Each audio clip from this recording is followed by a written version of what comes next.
नमस्कार, city news में आपका स्वागत है। और हमारे साथ में राव साहब शेखावत मांझी, आमदार अमरावती शहर के, और फिलहाल चल रहा है लोकसभा चुनाव पे चर्चा। राव साहब से जानते हैं कि लोकसभा चुनाव में कांग्रेस की भूमिका और जो उम्मीदवार अमरावती में उन्होंने खड़ा किया, किस प्रकार वो प्रमोट करेंगे, क्या इस मोदी लहर में और इस जो एक माहौल बना के रखा है शहीदों के नाम पे, उसमें कांग्रेस अपक्ष उम्मीदवार के साथ में रखे कैसे उनको चुन के लाएगी और उनके लिए क्या उनके पास नियोजन है, किस प्रकार मोदी जी का सामना। क्योंकि हर जगह कहा जा रहा है कि मोदी जी खड़े, उम्मीदवार नहीं खड़ा है। क्योंकि आनंदलाल अल्सुल तीसरे टर्म पे है, तीसरे टर्म अमरावती में बहुत ज़्यादा सक्सेस नहीं होते, लेकिन उसके बावजूद जो मोदी लहर है वो कितना असर करेंगी चुनाव पे। राव साहब नमस्कार, आपका स्वागत है सिटी न्यूज़ चैनल में। फिलहाल चुनाव चल रहे हैं लोकसभा के, आने वाले समय में अभी विधानसभा के भी चुनाव है, तो विधानसभा में भी आपकी यहीं से एक प्रैक्टिस शुरू हो जाएंगी इस लोकसभा से कि आपको भी आपका विधानसभा क्षेत्र कितना है और क्या उसकी कमियां, क्या काम बाकी रहेगा, क्या उनकी ज़रूरतें हैं। तो ऐसे समय में अभी लोकसभा उम्मीदवारों में, जबकि आपका पार्टी का उम्मीदवार नहीं है, आप लोगों ने समर्थन गठबंधन से किया, कांग्रेस की क्या स्थिति रह सकती है इसमें? देखिए, जो उम्मीदवार है ये संयुक्त पुरोगामी आघाड़ी के उम्मीदवार है, तो ये कांग्रेस की उम्मीदवार नहीं है ऐसा हम कह नहीं सकते जी। ये उम्मीदवार, ये सीट एनसीपी ने मित्र पक्ष, घटक पक्ष में इनको नवनीत जी राणा इनको दी है।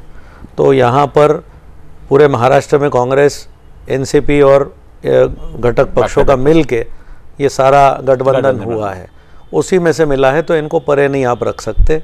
ये इनको कांग्रेस और राष्ट्रवादी का समर्थन और साथ में आरपीआई इनके साथ में है। ये हमारी ही उम्मीदवार है, मित्र पक्ष से है, बस उतनी ही बात है। लेकिन हमारे लिए वो हमारे संयुक्त उम्मीदवार होने से वो हमारी उम्मीदवार है। तो ऐसे में सारे क्या होता है, कई बार एक कार्यकर्ताओं के लिए ठीक है संयुक्त उम्मीदवार आपका हो गया, आपको कार्यकर्ताओं का है, आपको काम करना है, आपको आपके पार्टी चयन सब, लेकिन जनता को आप कैसे कन्विंस करोगे कि यही कांग्रेस की उम्मीदवार है? क्या आपके पास में नियोजन उसके लिए?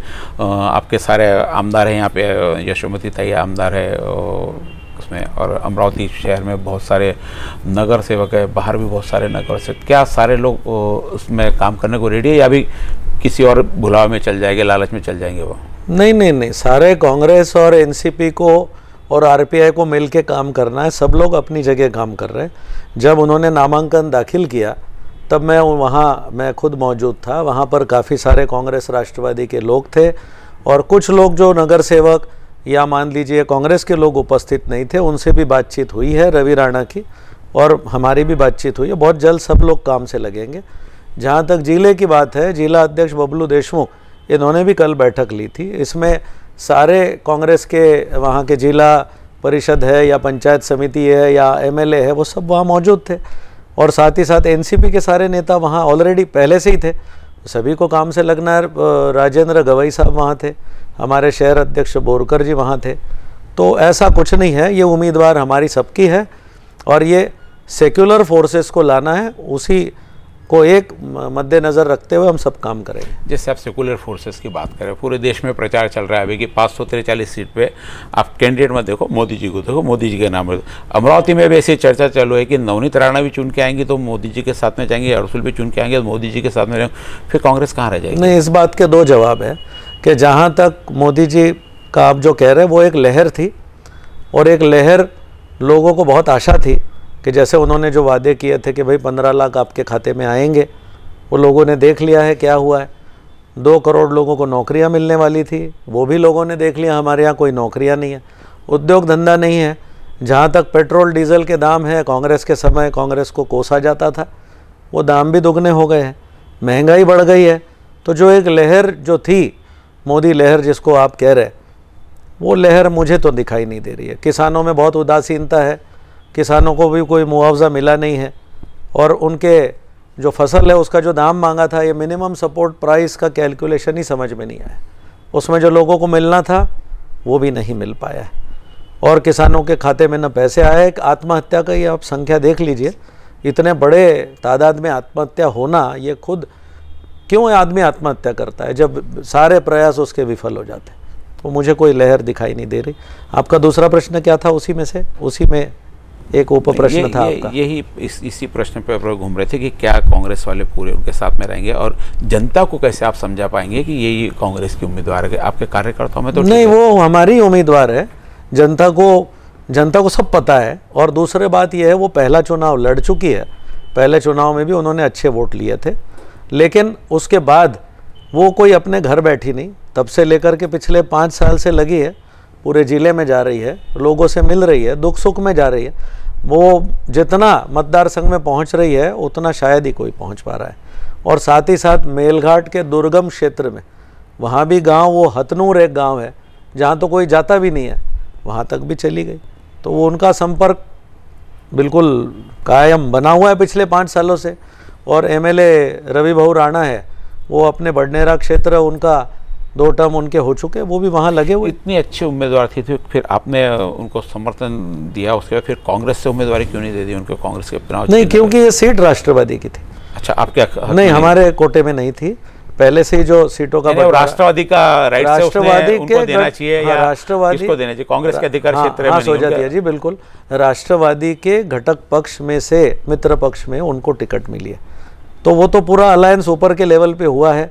राहुल जी, हमारे नेता राहुल जी गांधी, शरद पवार साहब की बैठक, अशोक राव चौहान साहब, पृथ्वीराज चौहान साहब, अजित दादा पवार, ये हाई लेवल पर सारी चर्चा होकर ये सारे उम्मीदवारों का फैसला हुआ है। जैसे राणा के बारे में कहा जाता है इसका स्थायित्व नहीं रहता, एक जगह कहाँ रहेगा पता नहीं। आज भी जैसे मैंने आपको बताया कि 543 सीट पे मोदी जी खड़े, लेकिन अमरावती में 2 जगह मोदी जी खड़े, नवनीत राणा के रूप में भी और अड़सुल के रूप में। शहर में पूरी ये चर्चा, इसको आप नहीं, मैं देखिए, इसमें कोई दुविधा मत रखिए।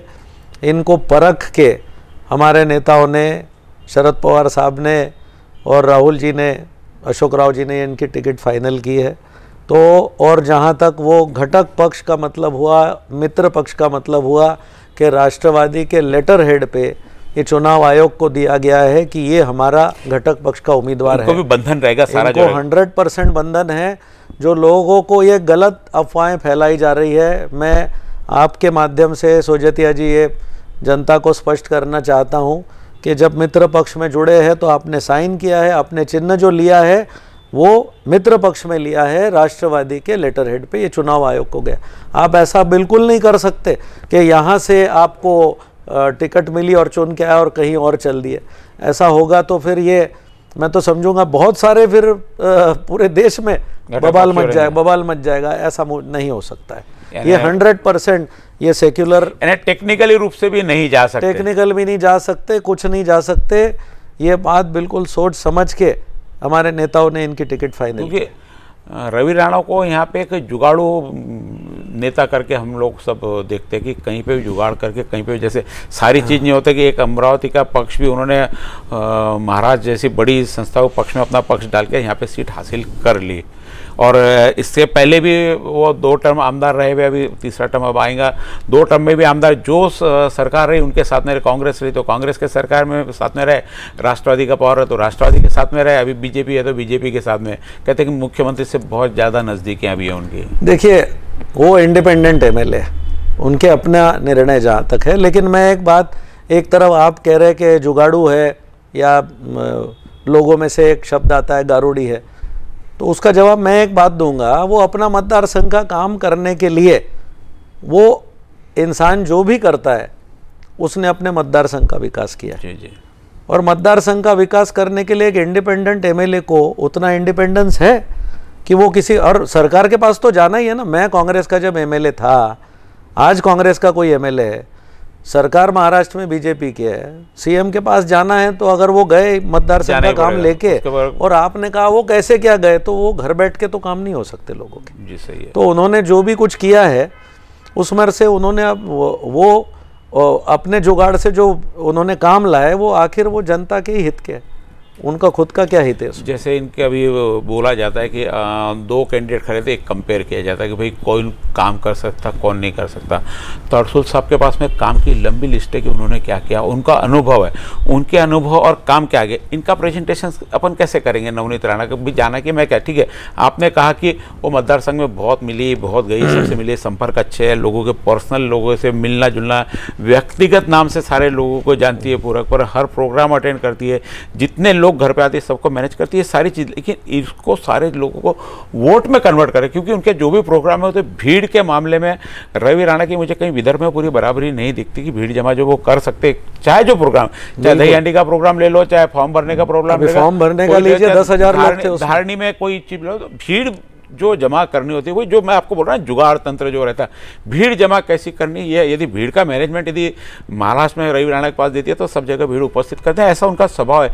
लेकिन इन सब चीज़ देखते जो मतदार है वो देखेंगे कि मेरे मतदार संघ के लिए कौन अच्छा काम कर सकते। जैसे अरसुल साहब के पास में लंबी लिस्ट, जब अमरावती का रेलवे स्टेशन, वो बताया कि पूरा प्लानिंग उनका उन्होंने ला के बैठा है, यहाँ पे 8-9 ट्रेन यहाँ से चालू हो गई है और ट्रेन की प्रोविजन चालू, नरखेड़ रेलवे लाइन चालू, तो इनके पास बताने को क्या है। अरसुल साहब के पास तो ये काम है कि रेलवे स्टेशन जैसे बनाया। नवनीत राणा सामने काम को क्या बताएगी, इनका कहीं अभी पद तो मिला नहीं है। देखिए नवनीत राणा जो तो है, मैं बोल रहा था आपके द्वारा जो काम किए हुए होंगे वो कांग्रेस के, तो क्या उसके कोटे में जाएंगे वो हमारी संयुक्त तो उम्मीदवार है जी। ये बात तो बिल्कुल स्पष्ट हो चुकी है, जैसा कि मैंने कहा। और वो एमपी बनी नहीं, एमपी बनती तो 100% यहाँ विकास के काम ले आती। और जहाँ तक आप रेलवे की बात कर रहे हैं जी, तो मैं अरसुल साहब की बहुत इज्जत करता हूँ, लेकिन जो हकीकत है वो ये है कि हमारे शहर को, अमरावती शहर को राष्ट्रपति पद मिला जी।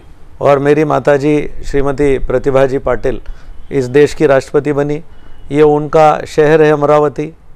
और यहाँ सबसे पहले आपको बताऊं तो रेलवे का काम होने के लिए मेरे पिताजी के भी मन में ये था कि यहाँ ये रेलवे स्टेशन का काम होना है। आपको बता दूं कि अमरावती का रेलवे स्टेशन, इसके पहले ये जगह ऑलरेडी कुछ मॉल वगैरह बनने वाला था। ये जगह शायद इसके कागजात भी बन गए थे, लेकिन चूंकि राष्ट्रपति प्रतिभा जी बनने की वजह से लालू प्रसाद यादव साहब के पास मैं खुद गया था, मेरे फादर भी गए थे उनके पास, उनकी बड़ी इज्जत करते थे वो, और वहाँ जाके भाई हमें अमरावती में रेलवे स्टेशन देना है। तो तब जब उन्होंने रेल अधिकारियों को बुलाया और पूछा कि यहाँ, तो उन्होंने कहा बडनेरा में ऑलरेडी एक रेलवे स्टेशन है, इतने नज़दीक हम दे नहीं सकते क्योंकि फिर रेलवे का बजट भी काफ़ी होता है।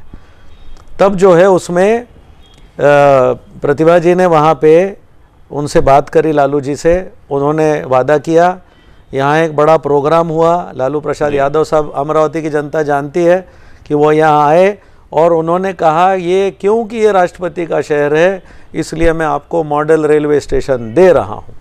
ये बात पूरे अपने डिस्ट्रिक्ट स्पोर्ट्स ग्राउंड में पूरी ऐलान की गई, वो सारे नेता स्टेज पर उपस्थित थे। इस बात को तो कैसे क्या नज़रअंदाज किया जा सकता है।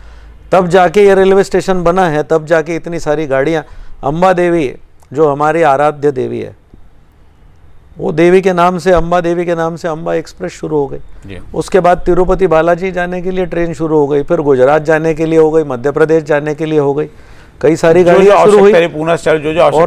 और मैं एक बात और भी बताना चाहता हूँ आपको कि नरखेड़ से इस ट्रेन को दिल्ली जोड़ने की बात हो रही थी, लेकिन वो भी प्रश्न बहुत सालों से प्रलंबित था जी। वो भी ताई साहब ने रेल मंत्री जी से बात करके नरखेड़ से हम दिल्ली गए, दिल्ली जोड़े गए, और Narkhed railway line, model railway station और इतनी सारी गाड़ियाँ, आप हिसाब लगा लीजिए, ये लगभग 800 से 900 करोड़ का विकास का काम आपकी आंखों के सामने।